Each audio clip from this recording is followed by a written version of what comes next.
اور سب سے پہلے یہ تنازعہ چل رہا تھا، کوئی کہتا ہے 2 مرے ہیں، کوئی کہتا ہے 12 مرے ہیں، کوئی کہتا ہے 298 مرے ہیں، تو کتنے لوگوں کو مارا گیا ہے؟ دیکھیں، ایک 15 سے 20 ہزار کا وائلنٹ موب جس میں 70 سے 80% لوگ مسلح تھے، جن لوگوں کے ہاتھ میں اسلحہ موجود تھا، گنز موجود تھی، ان کے علاوہ جو ان کے ہاتھ میں نہیں بھی تھی، انہوں نے کوئی نہ کوئی ہتھیار جو ہے وہ ساتھ لگایا ہوا تھا۔ تو جب 15-20 ہزار کا ایک وائلنٹ موب جو ہے وہ اسلام آباد کی طرف چڑھائی کے لیے جو ہے وہ 2 دن تک مارچ کرے اور راستے میں ہر رکاوٹ کو جو ہے وہ دور کرے، جو لا انفورسنگ ایجنسیز نے، پولیس نے اٹک میں اور دوسری جگہوں پہ جو ناکے لگائے ہوئے تھے، وہاں پہ وہ آنسو گیس، ٹیئر گیس کے مقابلے میں ٹیئر گیس کا استعمال کرے اور لا انفورسنگ ایجنسیز کے لوگوں پہ، پولیس کے اوپر فائرنگ کرے۔ اسلام آباد تک کوئی تقریباً 232 لوگ لا انفورسنگ ایجنسیز کے، پولیس کے، رینجرز کے جو ہے وہ زخمی ہوئے، جن میں سے 71 جو ہیں ان کو فائر آرم انجریز ہیں، 6 لوگ جو ہے وہ شہید ہوئے ہیں۔ تو اس صورتحال میں اس موب میں بھی جو ہے وہ لوگوں کا جو ہے وہ نقصان ہو سکتا ہے، کوئی کنٹینر سے گر سکتا ہے، کسی کو اپنے کسی بندے کا فائر لگ سکتا ہے، کسی کو ربڑ بلٹ بھی اگر کسی نازک حصے پہ جا کے لگی ہے اس سے بھی ڈیمیج ہو سکتا ہے، کسی کو ٹیئر گیس کا شیل جو ہے وہ لگ سکتا ہے، کوئی گاڑی کے نیچے بھی آ سکتا ہے۔ تو اس لیے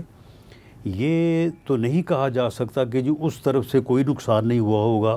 اور سارا نقصان جو ہے وہ اس طرف سے ہوا ہے، لیکن ان کے سوشل میڈیا نے ان کا بٹھا دیا ہے۔ یعنی یہ جو کہا جاتا تھا نا کہ جی سوشل میڈیا بہت مضبوط ہے ان کا، وہ ایسی جلغار کرتے ہیں کہ جی وہ سچ کو جو ہے وہ دوسرے کے جو ہے وہ سچ کو جھوٹ ثابت کرتے ہیں، اپنے جھوٹ کو جو ہے وہ سچ ثابت کر دیتے ہیں۔ اب یہ دیکھیں کہ اس میں ان کے سوشل میڈیا نے جس قسم کا جھوٹ بولا، جس قسم کی انہوں نے کمپیننگ کی حسب سابق، اس نے ان کا کیس جو ہے بالکل ختم کر دیا۔ اگر 1 بھی تھا، 2 بھی تھے یا 4 بھی تھے تو بہرحال جو آدمی جو ہے وہ اس کی جان جاتی ہے، کوئی سیاسی کارکن ہو یا لا انفورسنگ ایجنسیز کا بندہ ہو، تو بہرحال ایک پاکستانی شہری ہے، اس کی ایک قیمت ہے اور اس کے اوپر جو ہے وہ جواب دہی ہونی چاہیے، اس کے اوپر جو ہے وہ ایک کنسرن ہونا چاہیے۔ لیکن انہوں نے ایسا پراپیگنڈا کیا، ایسا جھوٹ بولا، ایسی جو ہے وہ ویڈیو شیئر کی، کوئی فلسطین کی ویڈیو شیئر کر دی، کوئی 5 سال پہلے کوئی ننکانہ ہاسپٹل میں وہاں پہ کوئی 2 فریقوں کے درمیان جھگڑا ہوا، وہاں پہ لوگ خون میں لت پت پڑے تھے، اس کو جو ہے وہ شیئر کر دیا۔ یہ چیزیں پھر بعد میں پکڑی گئیں۔ تو یہ سوشل میڈیا جو ہے، انہوں نے ان کا کیس جو ہے اس کو اس طرح سے غلط ثابت کیا کہ وہ پورس کے ہاتھیوں کی طرح نا انہوں نے خود ہی جو ہے وہ اپنا معاملہ جو ہے وہ اس کو برباد کیا۔ تو صحیح کیا ہے؟ حکومت کے ایک وزیر کی حیثیت سے آپ کا کیا موقف ہے کہ کتنی ہلاکتیں؟ میرا خیال ہے کہ جس طرح سے جو آفیشیل سائیڈ ہے، لا انفورسنگ ایجنسیز ہیں، اس سائیڈ سے 6 شہادتیں کنفرم ہیں اور جو 232 زخمی ہیں ان میں سے کوئی 2 درجن کے قریب لوگ کریٹیکل ہیں۔ تو دوسری طرف سے بھی میرا خیال ہے کوئی 15, 20, 25 لوگ ہوں گے جو زخمی ہوئے ہوں گے، اور ان میں اگر کسی کی ایکسپائری ہوئی ہے تو اس کے بارے میں انہوں نے کوئی ابھی تک جو ہے وہ کسی قسم کا کوئی ثبوت نہیں دیا، کوئی کلیم سامنے لے کے نہیں آئے، کسی وارث نے یہ کلیم نہیں کیا کہ جی میرا بچہ تھا، میرا بھائی تھا، اس کی فلاں جگہ پہ اس طرح سے جو ہے وہ ڈیتھ ہو گئی ہے۔ کسی کی کوئی پوسٹ مارٹم رپورٹ سامنے نہیں آئی. تو بہرحال یہ اور یہ سچ بولنے کو تیار نہیں ہے. یا تو یہ نا کہ یہ سچ بولے, یہ کہیں جی یہ جس طرح سے پہلے 6 لوگوں کی بات چلی تھی پہلے یا دوسرے دن کہ جی 6 ڈیڈ باڈیز جو ہے وہ گئی ہیں یا ان کے جنازے ہوئے ہیں, تو یہ کہتے کہ جی یہ 6 لوگ ہیں یا یہ 3 لوگ ہیں, تو اس کے اوپر کوئی ویریفیکیشن ہو جاتی, اس کے اوپر کوئی جو ہے وہ انویسٹیگیشن ہو جاتی. اب جب وہ 278 سے 315, 315 سے پھر 12, 12 سے پھر 500, اور اب کہہ رہے ہیں کہ جی ہزاروں لوگ ہمارے جو ہیں وہ غائب ہیں اور مارے جا چکے ہیں. تو ہاسپٹلس تک جانا منع کیوں کیا گیا تھا؟ دیکھیں جی ہاسپٹل میں منع کرنے کی وجہ یہ نہیں تھی کہ وہاں پہ کوئی چیز چھپائی ہوئی تھی یا کوئی چھپائی جا رہی تھی, لیکن معاملہ یہ ہے کہ اگر اس طرح سے ٹریفک شروع ہو جائے کہ ہر بندہ جو ہے وہ جا کے ہاسپٹلس کی تلاشی لینی شروع کر دے کہ جی یہاں پہ کیا ہے, وہاں پہ کیا ہے, یہ کمرہ بند کیوں ہے, اور یہ جو ہے وہ جگہ پہ جو سامان پڑا ہے اس کی میں نے تلاشی لینی ہے, یعنی ایسا لوگوں نے کیا نا, اس میں ہماری جو ہے وہ کچھ یعنی صحافتی تنظیموں کے کچھ یعنی کمپیٹنٹ یا یعنی جو لوگ جن کے پاس یہ اختیار ہے, جو واقعی جو ہے وہ جرنلسٹ ہیں, کچھ وہ اور کچھ جو ہے وہ وقتی طور پہ, تو لوگوں نے وہاں پہ اتنی زیادہ تعداد میں جانا شروع کر دیا, اور وہاں پہ جا کے جو انٹروگیشن کا معاملہ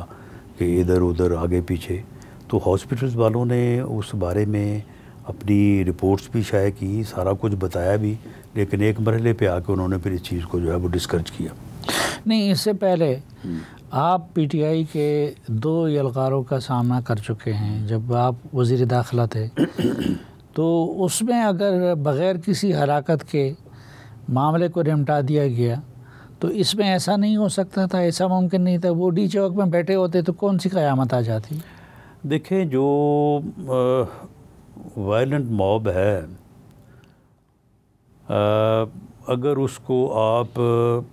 پہلی جو ہے وہ جہاں پہ آپ نے ان کو روکنے کا بندوبست کیا ہو, وہاں پہ اگر روک دیں تو زیادہ بہتر ہوتا ہے. جب وہ ایک رکاوٹ کو عبور کرتا ہے تو اس میں اور زیادہ اگریشن آ جاتا ہے, اور زیادہ وہ لوگ جو ہے نا وہ پھر جو ہے نا وہ وائلنٹ ہو جاتے ہیں. ایک تو یہ ہے کہ جب انہوں نے ایک جگہ کو عبور کیا, پھر دوسری کو, پھر تیسری کو, تو اس سے جو ہے وہ ان کا یعنی انکریجمنٹ اور ان کا جو وائلنٹ لیول تھا وہ بھی کافی یعنی بڑا ہوا تھا جب وہ اسلام آباد کے قریب پہنچے ہیں. یہاں اسلام آباد میں داخل ہو کے تو اس وقت اس کی آڈیو ویڈیو ساری چیزیں جو ہے وہ موجود ہیں,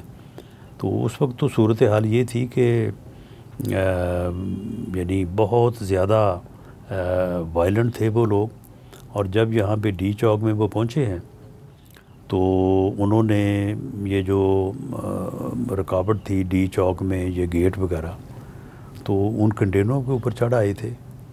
اور اس گیٹ کو جو ہے وہ ٹکرا رہے تھے. ایکشن نہ ہوتا تو وہ آگے جا سکتے تھے پی ایم ہاؤس تک. اگر ایکشن نہ ہوتا تو اس بات کا خدشہ تھا کہ اس موب میں جس قسم کے شرپسند اور ٹرینڈ دہشت گرد تنظیموں کے لوگ موجود تھے, وہ کسی بڑے سانے سے بھی 2-4 کر سکتے تھے.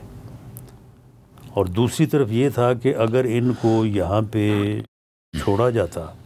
تو ان کی کوئی ان کا یہاں پہ انتظام نہیں تھا.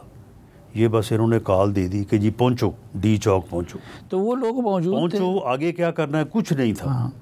اگر یہ یہاں پہ اب جب یہ 2 بجے پہنچ گئے ہیں, کوئی 1:30-2 بجے, اب آپ مجھے بتائیں کہ رات 10:30 یا 11 بجے تک کیا تھا یہاں پہ؟ نہ کو پینے کے لیے پانی, نہ کسی کے لیے کھانا, نہ کسی کے لیے کوئی اور اشیاء ضروریہ کی یہاں پہ فراہمی. یعنی یہاں پہ یہ ٹارگٹ دے کہ جی یہاں پہ پہنچو, اس کے بعد پھر یہاں پہ آپ نے رکنا کیسے اور یہاں پہ کرنا کیا ہے, اس کا کوئی پروگرام نہیں تھا, کوئی پلاننگ نہیں تو اگر ان کے پاس اسلحہ تھا، ہتھیار تھے، تو جواب میں انہوں نے فائرنگ کیوں نہیں کی؟ اور پولیس اور انہوں نے فائرنگ کی ہے. جو فائرنگ یہاں پہ ہوئی ہے، یہاں پہ ابھی دن کی روشنی تھی جب وہ مختلف بلڈنگز کے اوپر چڑھ گئے تھے. وہ اپنی گاڑیوں کے اوپر چڑھے ہوئے تھے، مختلف بلڈنگز کے اوپر چڑھے ہوئے تھے. بعض بلڈنگز میں جا کے انہوں نے تلاشیاں وغیرہ بھی لی ہیں، سرچ کیا ہے کہ جی یہاں پہ کوئی لا انفورسنگ کے لوگ تو یہاں پہ نہیں بیٹھے، کوئی پولیس کے لوگ تو نہیں بیٹھے. تو اس میں فائرنگ جو ہے، فائرنگ ان کے لوگ بھی کرتے رہے ہیں. اچھا.